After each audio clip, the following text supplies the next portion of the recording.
Assalamualaikum warahmatullahi wabarakatuh.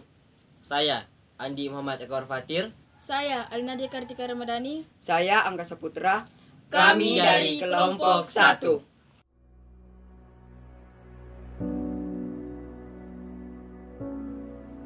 Makassar dengan Pelabuhan Sombo Upu memiliki posisi yang strategis dalam jalur perdagangan internasional.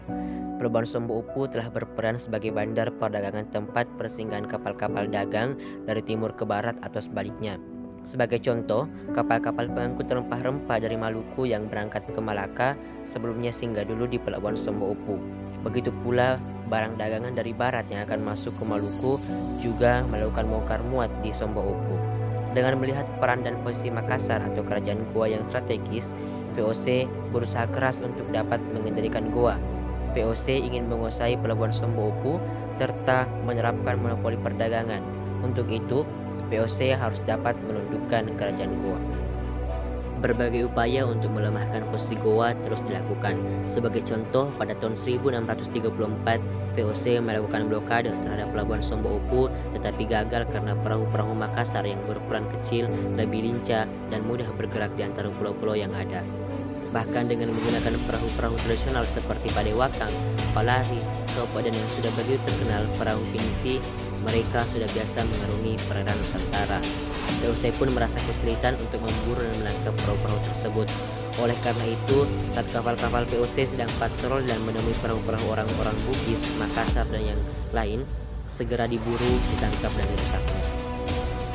Raja Goa Sultan Hasanuddin ingin segera menghentikan tindakan VOC yang anarkis dan provokatif itu. Sultan Hasanuddin menantang ambisi VOC yang ingin memaksakan monopoli di Goa. Seluruh kekuatan dipersiapkan untuk menghadapi VOC. Benteng pertahanan mulai dipersiapkan di sepanjang pantai. Beberapa sekutu Goa mulai dikoordinasikan. Semua dipersiapkan untuk melawan kesewenangan VOC. Dengan latar belakang dendam Arum Palaka terhadap Sultan Hasanuddin, VOC menyiasati kesempatan itu dengan politik divide et impera atau politik adu domba. VOC menjalin hubungan erat dengan Arum Palaka dengan iming-iming membebaskan masyarakat Bone yang kala itu dibelenggu oleh kerajaan Goa. Setelah mendapat dukungan Arum Palaka, pimpinan VOC, Gubernur Jenderal Matshiker, memutuskan untuk menyerang Goa. Dikirimlah pasukan ekspedisi yang berkekuatan 21 kapal dengan mengangkut 600 orang tentara. Mereka terdiri atas tentara VOC, orang-orang Ambon, dan orang-orang Bugis Bone yang dipimpin oleh Arum Palaka. Tanggal 7 Juli 1667 meletus Perang Goa. Tentara VOC dipimpin oleh Cornelis Jensen Spilman, diperkuat oleh pengikut Arum Palaka, dan ditambah orang-orang Ambon di bawah pimpinan Jongker Panmanipa. Kekuatan VOC ini menyerang pasukan Goa dari berbagai penjuru. Beberapa serangan VOC berhasil ditahan pasukan Hasanuddin. Tapi dengan pasukan gabungan disertai peralatan senjata yang lebih lengkap, VOC berhasil mendesak pasukan Hasanuddin. Benteng pertahanan tentara Goa di Barombang dapat diduduki oleh pasukan Arum Palaka. Hal ini menandai kemenangan pihak VOC atas kerajaan Goa. Karena kekalahannya dalam Perang Goa, Hasanuddin dipaksa menandatangani perjanjian Bongaya pada tanggal 18 November tahun 1600. Adapun isi perjanjian Bongaya yaitu 1. Goa harus mengakui hak monopoli VOC. 2. Semua orang barat kecuali Belanda harus meninggalkan wilayah Goa. 3. Goa harus membayar biaya perang. Perlawanan Goa II.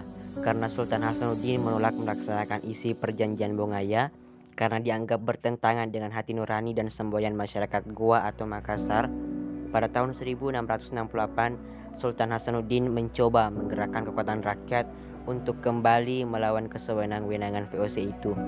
Namun perlawanan ini segera dapat dipadamkan oleh VOC, bahkan benteng pertahanan rakyat Goa jatuh dan dikuasai oleh VOC. Benteng itu kemudian oleh Spilman diberi nama Benteng Rotterdam. Dengan sangat terpaksa, Sultan Hasanuddin harus melaksanakan isi perjanjian Bongaya. Dengan ditandatanginya perjanjian Bongaya, VOC memang berhasil mengendalikan peran politik kerajaan Goa, tetapi VOC tidak mampu mengendalikan dan memaksakan monopoli perdagangan di perairan Indonesia Timur.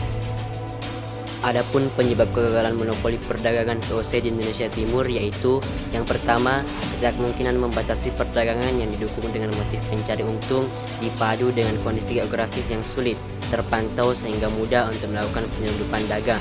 Yang kedua, VOC memiliki kelemahan dalam pemasaran karena mengejar keuntungan yang tinggi dan tidak mampu membangun jaringan dengan pasar lokal atau tidak paham dengan selera pasar lokal. Dan yang ketiga, keterlibatan VOC dalam pembelian produk-produk lokal sangat kecil, termasuk produk-produk laut, sementara para pedagang Cina sangat menghargai produk-produk lokal dan produk-produk laut ini. Akhirnya, VOC tidak mampu bersaing dengan pedagang Cina dan pribumi.